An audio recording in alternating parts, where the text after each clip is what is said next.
तो भाई दोस्तों, आज है मंगलवार और आज दूसरे मंगलवार में फिर मैं जा रहा हूँ माँ मठियाना के दर्शन के लिए। और मैंने ये डिसाइड किया था कि जितने दिन मैं घर में रहूँगा तो हर मंगलवार को जो मेरा हनुमान जी का व्रत रहता है उस दिन मैं हमेशा माँ मठियाना के दर्शन करूँगा। और आज मुझे कंपनी दे रहे हैं हमारे गुलाब विक्रम सिंह और पिछली बार थे विजय सिंह। तो वैसे मोर ओवर अगर मेरे बारे में जाना जाए तो मैं अकेले जाना बहुत पसंद करता हूं, क्योंकि मेरी स्पीड बहुत तेज़ है और मैं अपने घर से मठियाना तक आधे घंटे में मैं उसको कवर कर सकता हूं। मैं इतनी स्पीड से चलता हूं। लेकिन यहाँ पे आजकल बाघ का बहुत डर हो रखा है, तो मुझे जंगली जानवरों से बहुत डर होता है, बाकी से डर नहीं लगता है। और इसलिए मैं कंपनी अपने साथ लेता हूँ। और आज हमारे विक्रम भुला आ रखे हैं और ये सामने हमारा गाँव है। और आज का जो हमारा प्रोग्राम है वो पहले हम जाएंगे माँ मठियाना के दर्शन करेंगे और उसके बाद जाएंगे कोट जहाँ जगी हो रही है। और उसके बाद हम जाएंगे अपने क्षेत्रपाल के मंदिर में, वहाँ हम धूप अगरबत्ती करेंगे थोड़ा, क्योंकि अभी तक मैंने देखा नहीं, वहाँ कुछ रिनोवेशन हुआ था तो दूर से तो बहुत अच्छा लग रहा है। तो थोड़ा नज़दीक जा करके मैं उसका भी थोड़ा आनंद लेना चाहता हूँ। तो अभी हम पहुँचे, कहाँ पे पहुँचे भाई? अभी हम पहुँचे यहाँ पे जो एक तमखाने बोल रहा ये खतरा है, नहीं तमखाने बना रहे हो हैं? हाँ, ये घरदार की देवी है, नीचे हमारे दक्षिणी काली का मंदिर है, नीचे यहाँ से दिखाई दे रहा है। और यहाँ पे जो तमखानी है, जब हम स्कूल आते थे तो यहाँ पे एक पिट है, बहुत बड़ा पहाड़ पे है और उसमें हम डेली पत्थर मारते थे तो वहाँ तांबे के जैसे बजने की आवाज़ आती है। ये मैंने पहले ही बता रखा है, उसको डिस्क्राइब किया हुआ मैंने अच्छे ढंग से। और वो हमने क्रॉस कर लिया, यहाँ पे आ गए, भी धार है यहाँ पे।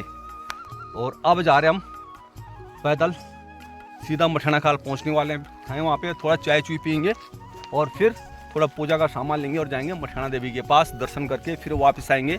और कोट गाँव होते फिर अपने क्षेत्रपाल के दर्शन करेंगे।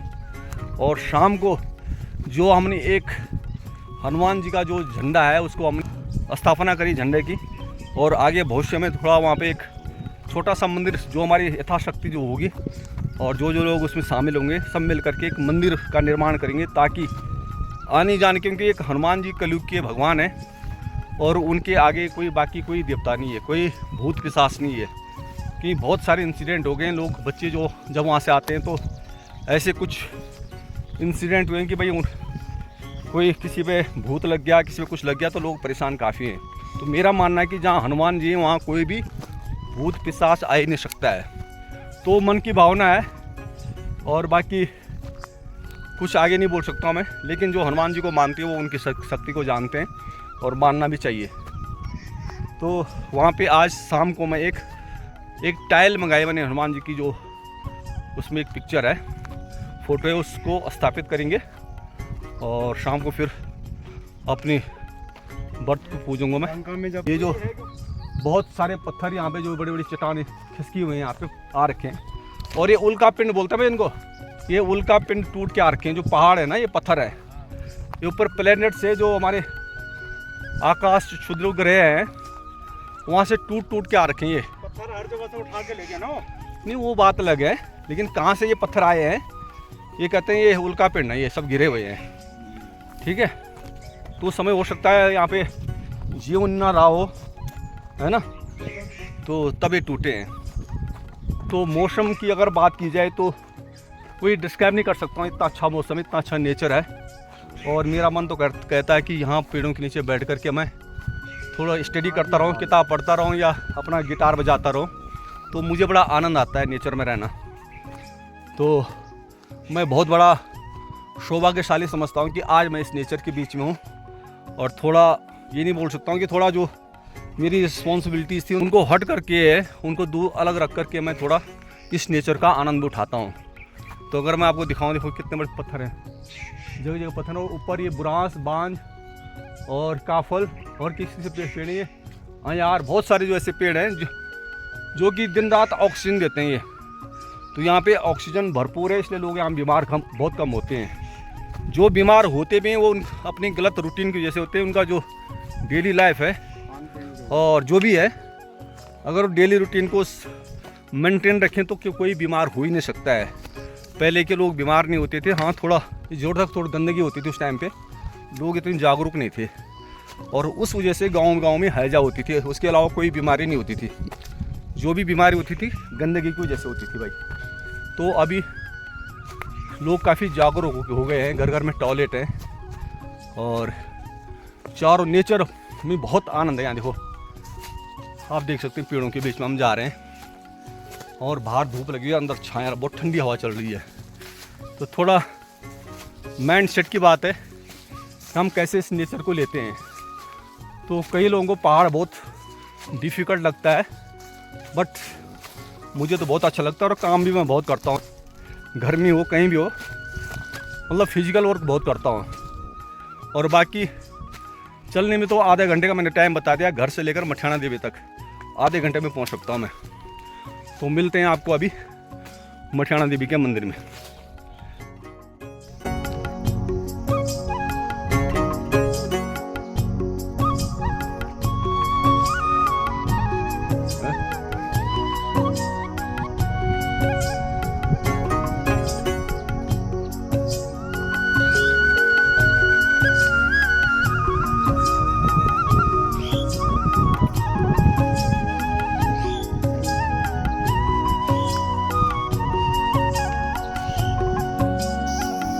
तो चाय भी हमने मठियाना खाल में पी ली है, थोड़ा पूजा का सामान ले लिया हमारे भाई साहब ने और मैंने।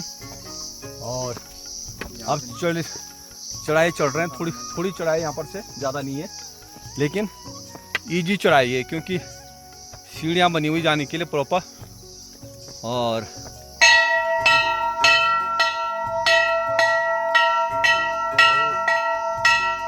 प्रवेश द्वार है यहाँ से। हाँ।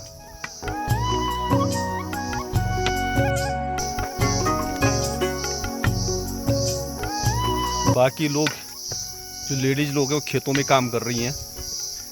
और बाकी यहाँ से जो है ना हिमालय दिख नहीं रहा आज। सर्दियों में हिमालय जो है ना साफ दिखता है ना। उस समय जो है ना ये फौनी लगती भी है, तुरंत हट जाती है।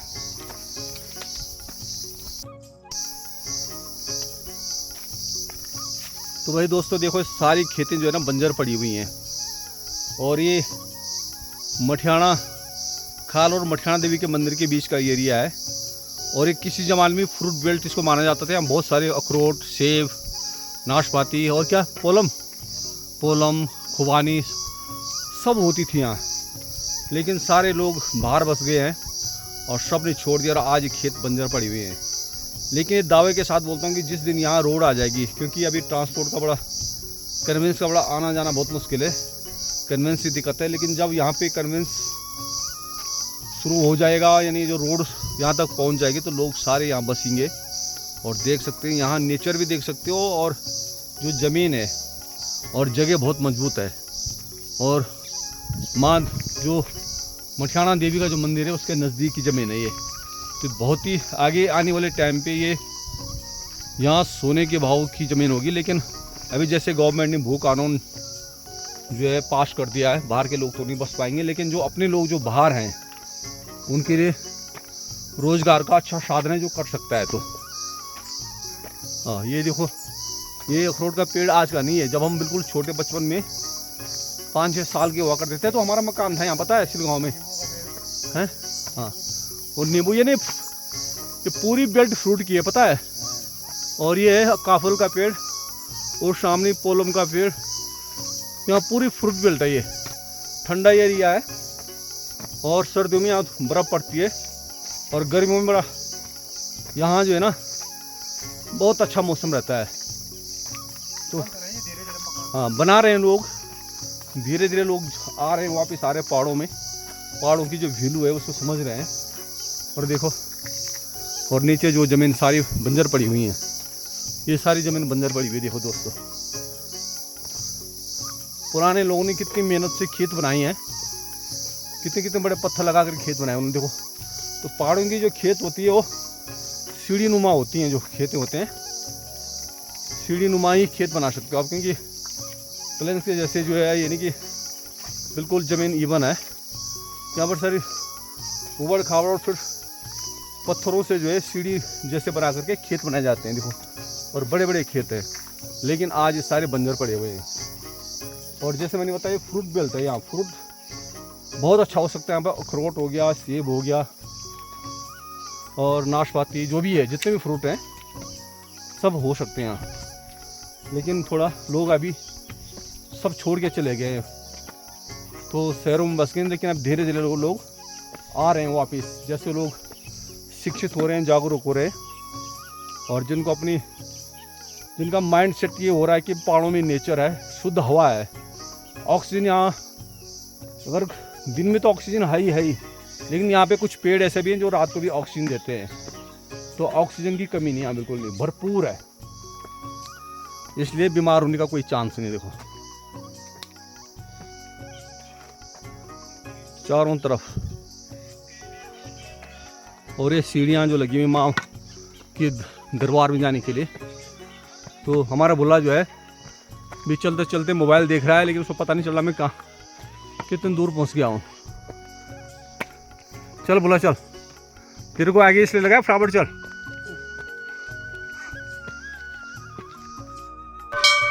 तो तीसरा द्वार है, तीसरा गेट है माँ के दरबार में जाने के लिए, और पहुँच गए हम तीसरे गेट पे।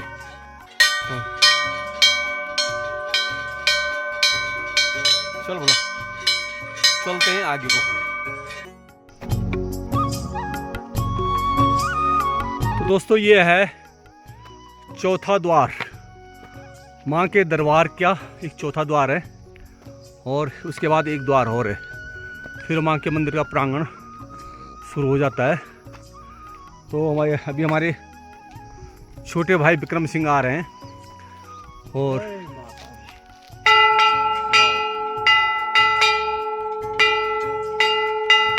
जय माता दी, जय माता दी, जय माता दी, जय माता दी।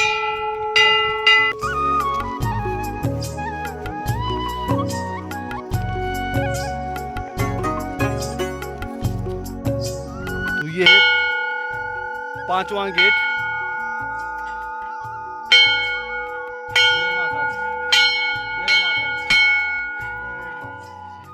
और यहाँ से शुरू हो गया, यहाँ से माँ के मंदिर का ये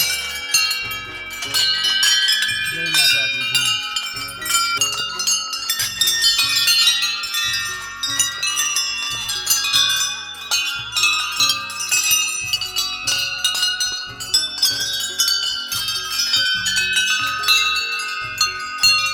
जय माता दी, जय माता दी। और अंतिम गेट माँ के दरबार के लिए, सबसे पुराना घंटा देखो भाई, इसकी ये सबसे पुराना घंटा है, जब इस मंदिर की स्थापना हुई होगी तब का घंटा ये। और उसके बाद तो बहुत सारे घंटे चढ़ाए लोगों ने, और इसके जैसे आवाज किसी के नहीं है ना, इस घंटे के जैसी आवाज किसी की घंटे की नहीं है, क्योंकि सबसे प्राचीन घंटा यही है। तो ये है यहाँ पे पानी की टंकी, जो भी आता है यहाँ पे पहले कुला कर सकता है, हाथ पाँव धो करके फिर माँ के मंदिर में दर्शन करने के लिए जाते हैं। तो अभी हमने हाथ पाँव धो दिए हैं, कुला कर दिया है, और चलते हैं माँ के मंदिर में।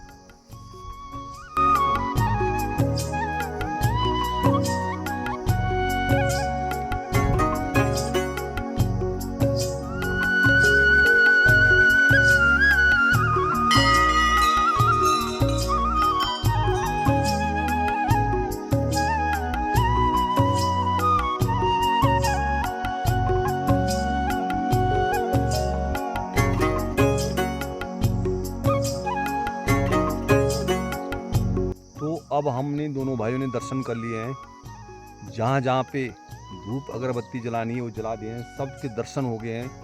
जो बाकी जो अन्य जो देवता हैं उनके भी दर्शन हमने कर दिए हैं। उसके बाद अब हम चलते हैं आगे दुकान पे, थोड़ा चाय पियेंगे, और उसके बाद चलते हैं फिर घर यानी कोटगांव, जहाँ की जगी चल रही है।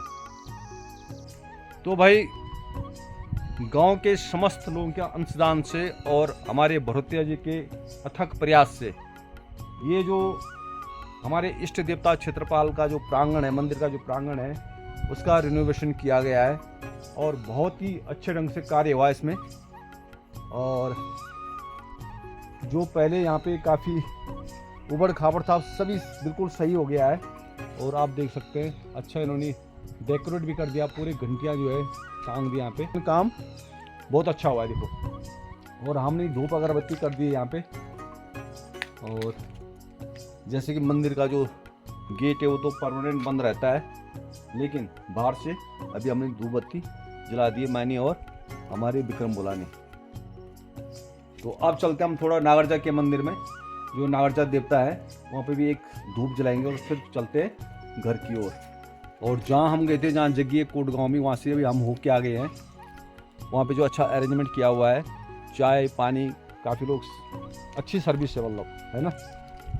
तो अब चलते हैं नागराजा देवता के मंदिर में।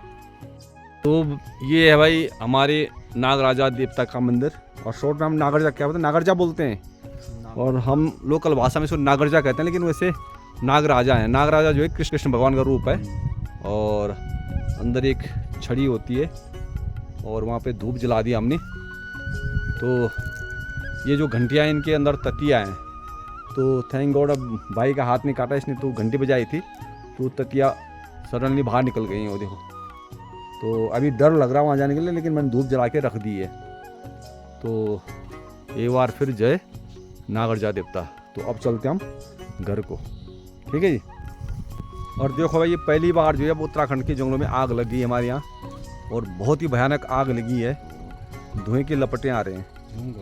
तो जूम क्या करना, धुआं तो दिखाई दे रहा है, लेकिन बहुत दुख की बात है यार, कितना जंगल में नुकसान होता है, पेड़ पौधों का, जंगली जानवरों का, जंगली जो इतने क्रिएचर्स होते हैं, पक्षियाँ होते हैं, इतने रेप्टाइल्स होते हैं जो है ज़मीन में, सब जल जाते हैं।